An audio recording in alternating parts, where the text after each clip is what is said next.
Hi, I'm Ramat. Welcome to a new episode of my vlog. I'm excited to talk about this topic today. I'll be looking at family planning and sustainable development. As always, I like to start with a story. For some reason, I went back maybe 5-6 years ago to sometime when I was still living in Yola, Adamawa State, Nigeria. And there was this time I needed water in my house. Usually, I wasn't the one who would go get this meirua, as we call them. They are the ones who bring water to us. I didn't used to go out. I'll probably send somebody, or when they come into our compound, I'll be like, oh, so I need water, and then they bring water for me. But then for some reason, I came up myself and I went to look for a meirua. So I was told that the one that usually brought water to our house lived just opposite us. So I went to the compound, I knocked, there wasn't a response. I knocked again, there wasn't a response. So I pushed the gate a bit. And I saw this really cute house and I said, oh, okay. Wow, that the Meirua was living large. He had his own big house and he was supplying water. And I was impressed by all of that until I saw a child that was an almost spitting image of the Meirua. So I said, oh, Ina Babanka, in essence, asking, where is your father? And he pointed to the security house, which is what we'll call the gate man's house. And I was like, oh, okay. So it made more sense because I expected the Meirua to have a smaller house as opposed to the large house that I had seen. So he was doubling as the security guard for the owner of the house. So I walked to the security house, and just as I got there, I saw, before the wife quickly pulled down the curtains, I saw the Meirua was lying down. His wife was lying down on the other end, and they had like 4 children in between them. And they literally were lying down like how you see sardines arranged in like your, what do you call it, Titus fish or whatever it's called. And she quickly pulled it down, but I had seen that. And so I was worried. I was like, wow, this space is way too small, because they were literally wall to wall. By the time the wife was, tending to the one closest to her, who I'm sure was just maybe a newborn or something, and then the husband was on the other end, and the 4 children in the middle, the room was already full. So I felt some type of way and quickly just walked away so that he wouldn't feel embarrassed. So I said I needed water, and then he came to bring the water for me.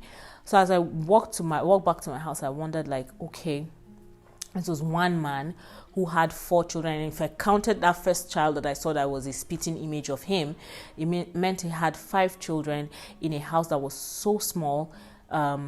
He didn't have like a great job. Being a Meirua, you probably, for what we call the amalanke or a truck, usually carries 14 jerry cans of 50 cl water, and a truck could go for maybe 300 naira.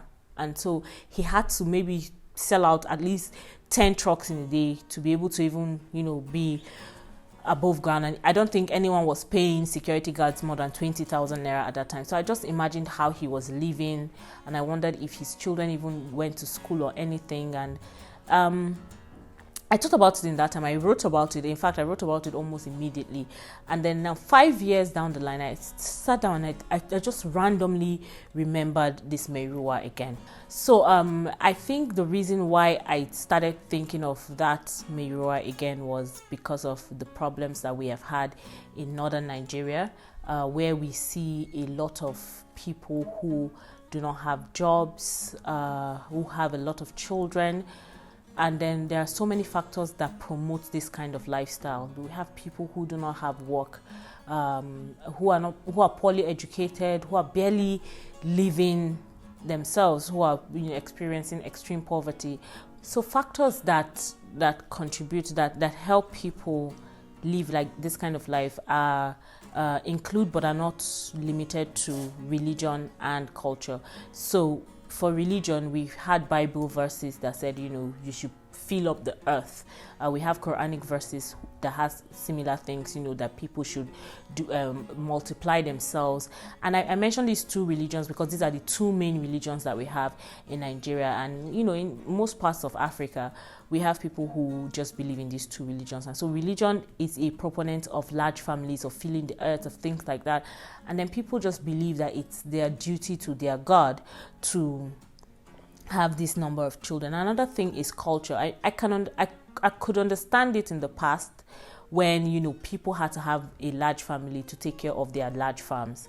But in today's world, I'm not so comfortable with people having large families, because there are so many problems that are associated with having unplanned families, having large families where spacing is very little. By the way, let me go back to the story about the Meirua.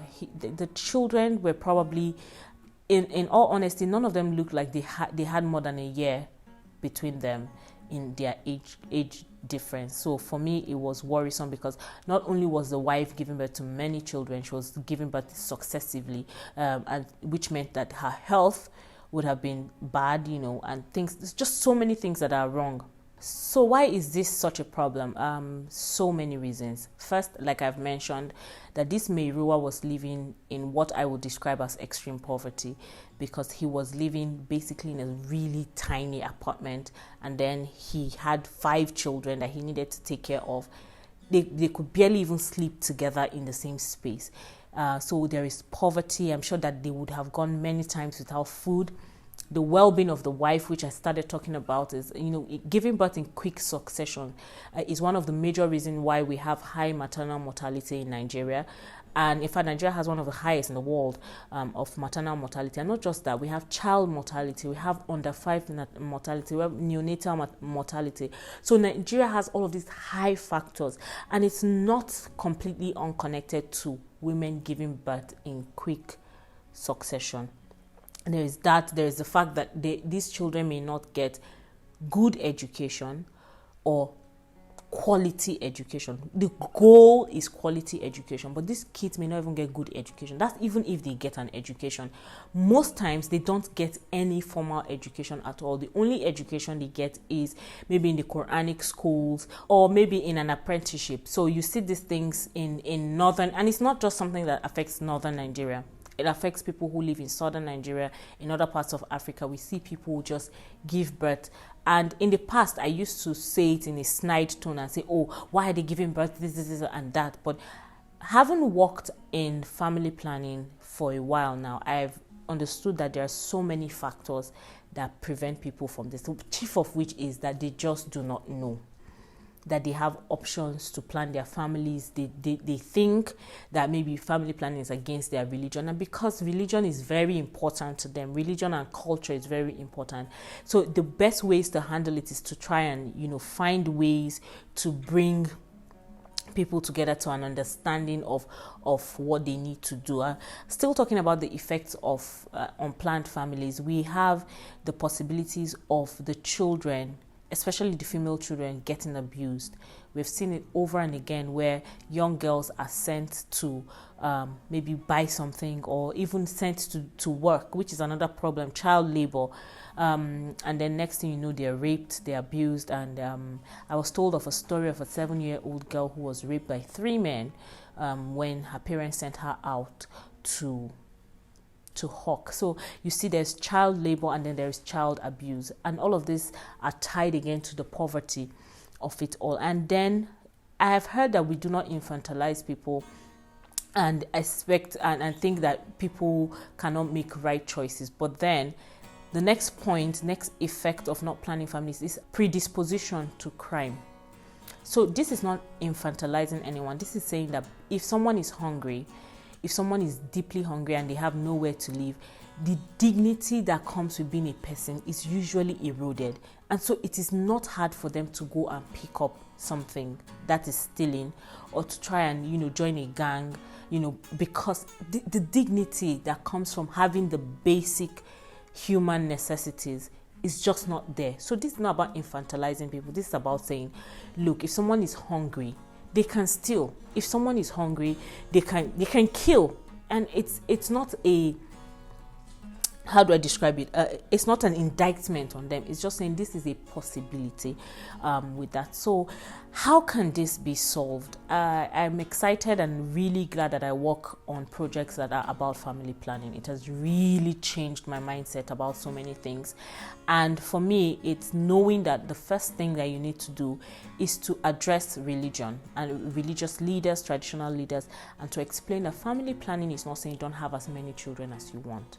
You can have as many children as you want. I always use this example of Nigeria's presidential aspirant Atiku Abubakar, who has a large number, he has a large family, right? And he has that large family because he can take care of the family, right? So if you don't have the means to take care of the family, then you should plan and have the kids that you can take care of. Now, this may work for a Christian, but for a Muslim, there's the belief that Allah provides for the family. And the idea which we use in our communication is this, that there is a part of the Quran, for now I can't remember it, that says that there is a responsibility that you have to your children, and that it's expected of you to raise them well.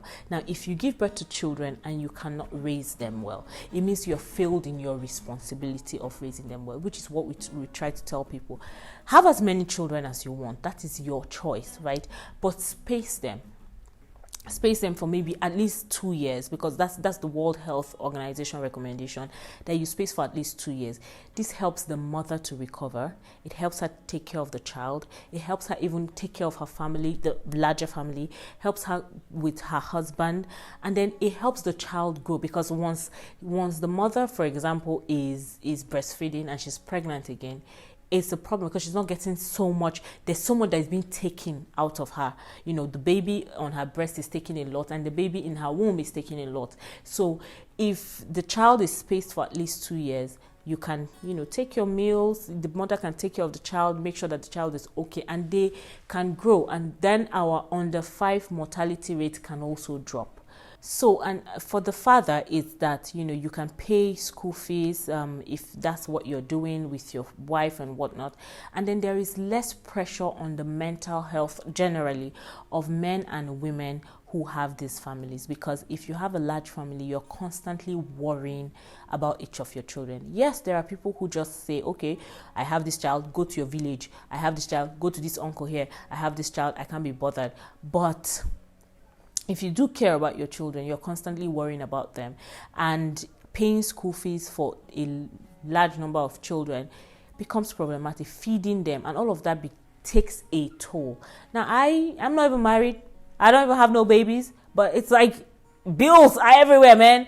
And it can be stressful. But imagine people who have wives and children, and especially if they're living under the line, living in extreme poverty, and they're barely surviving. So it is important. Yes, there are social security measures that the government can put in to help these people, but I think the first thing that we all need to do is to educate people as much as possible on the benefits of family planning, on the benefits of child spacing, in case they don't like the term family planning or population control or stuff like that.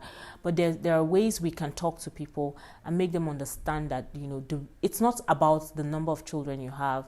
It's that the children you have, that you can take care of them so that they are effectively able to contribute to society, contribute to the lives that we're living, contribute to national development, and best of all, contribute to you, who is their parent. I think that for me is the key thing that we need to be doing. So I need to emphasize that planning a family does not mean that your family will turn out well. It's not a guarantee for that, but it is a possibility. So there is a possibility that if you have 2 children and raise them up well, that they will turn out better than if you have 10 children and have no attention, no possibility of taking care of them well. You can't give them the attention they need, and you can't feed them well, you can't take care of them well, and things like that. So I would urge you to plan your families as much as possible, and better than that, to educate people who may not know on the benefits of family planning. So I'd like to ask you what you think. Do you think we should be planning our families? What other benefits do you think I didn't talk about? What things do you worry about concerning family planning? And I'll be here to talk about it with you. Use the comment section. Let's discuss this. That's about it on today's show. I hope you listen to the end of this vlog to find out ways that you can reach me on all my other social media platforms.